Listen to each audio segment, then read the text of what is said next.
So, let's talk about one of the most incredible, most improbable stories of the 20th century. It's a story about how an idea, a powerful idea, crossed oceans, jumped between cultures, and handed a new generation a moral weapon to literally change a nation.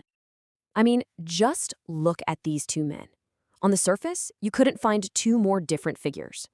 You've got Mahatma Gandhi, the man who brought the British Empire to its knees in India, and then you have Martin Luther King Jr., the voice of the American civil rights movement. But there is an invisible thread, a shared philosophy of radical love and brilliant strategy that connects them forever. And that brings us to the big question, right?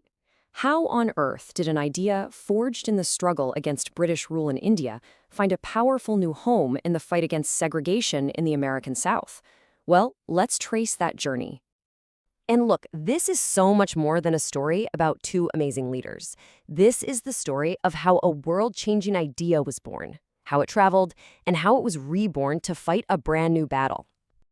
To really get this connection, we have to go back to the very beginning, and not to some grand hall or political office, but to the mind of a man who first had to figure out how to find his own voice. It's kind of wild to think about now, isn't it? The man we know as the Great Soul, Mahatma, was once a lawyer so painfully shy he could barely get a word out in court. His transformation from a quiet, timid man into a revolutionary leader didn't even start in India, but thousands of miles away from home. South Africa was the crucible. In 1893, he's thrown off a train simply because he's not white. That humiliating moment lit a fire in him. He decided to stay and fight a law that was going to take away the right to vote from Indians. And over the next decade or so, those experiences became the very forge where his philosophy was hammered into shape. And he said it himself, right? This was it. This was the beginning. The brutal systemic racism he saw in South Africa showed him that the old ways of fighting, violence for violence, just wouldn't work. A totally new approach was needed. And this is what he came up with. It's called Satyagraha. Now, the literal translation is truth force, but that doesn't even do it justice. This is not passive resistance. It's not just sitting back and taking it. It's an active, strategic, and deeply moral weapon. It's all about combining this absolute conviction in nonviolence with really smart, real-world political moves. If you want a perfect example of Satyagraha, look no further than the Salt March. This was absolute genius. See, the British had a monopoly on salt in India, taxing something everybody needed just to live. So what did Gandhi do? He led a 240-mile march to the sea to make his own salt.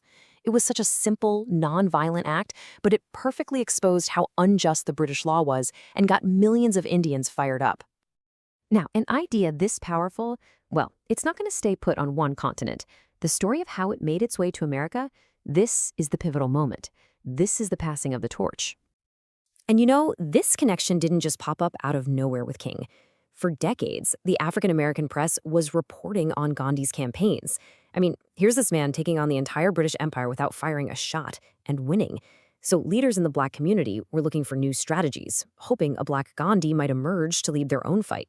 The soil was already fertile for this idea. And then the seed found its most important champion. In 1950, a young seminary student, Martin Luther King Jr., heard a sermon about Gandhi's life. He was so completely captivated that he immediately went out and bought every book he could find on Gandhi. That was the spark. That was the moment. Now, King had already been inspired by Thoreau's idea of civil disobedience. But here's the crucial difference. Thoreau gave him the what, the intellectual concept of refusing to cooperate. But Gandhi gave him the how. He provided a proven, practical method for organizing huge numbers of people to actually challenge an unjust system. That was the game changer. But here's where King's own genius really shines. He didn't just copy and paste Gandhi's playbook. No way. He masterfully translated it, adapted it, and made it work for the unique struggle of the civil rights movement in America. Just look at the Montgomery bus boycott. This whole thing was a masterclass in Gandhian strategy. It wasn't random at all. You have the spark, Rosa Parks, who was a trained activist, by the way, making a planned stand. Then, boom, immediate mobilization from community leaders. But the key, the really hard part, was the sustained action. For 381 days, the entire community held strong, all while Dr. King was constantly preaching love and restraint, even when things got violent. And this was King's brilliant innovation. He took Gandhi's political framework and fused it with the deep, soul-stirring power of the African American church. He created something new, something uniquely American, a movement that was both politically smart and spiritually unstoppable. This quote says everything. Can you even imagine the scene? It's 1956. His house has just been bombed with his family inside. There's an angry crowd outside, many of them armed, ready for revenge, and King walks out onto his shattered porch, holds up a hand for calm, and says, "We must meet hate with love." That is Satyagraha, reborn in the heart of Alabama. You know, both men were absolutely clear on this one central idea. You can't get to a peaceful end by using violent means. Gandhi used this really beautiful analogy of a seed and a tree. He said, the methods you use, the means, are the seed. The results you get, the end, is the tree, and you can't separate them. And now, listen to this. This is what shows the direct line of influence so clearly.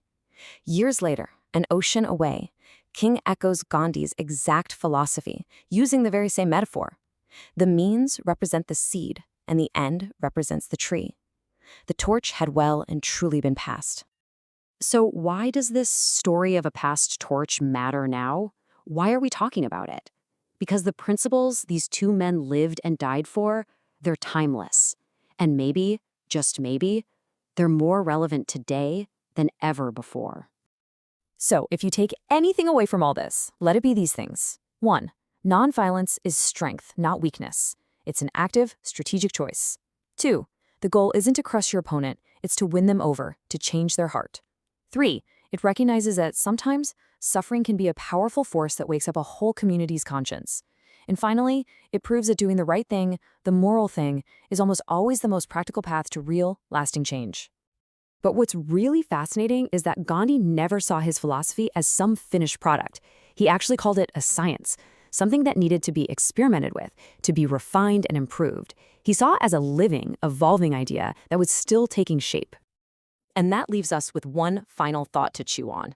If Gandhi was right, if nonviolence is a science, an ongoing experiment, then what problems in our own world, from our own communities to the global stage, are just waiting for us to apply our own courage, our own creativity, and our own experiments in the science of truth force?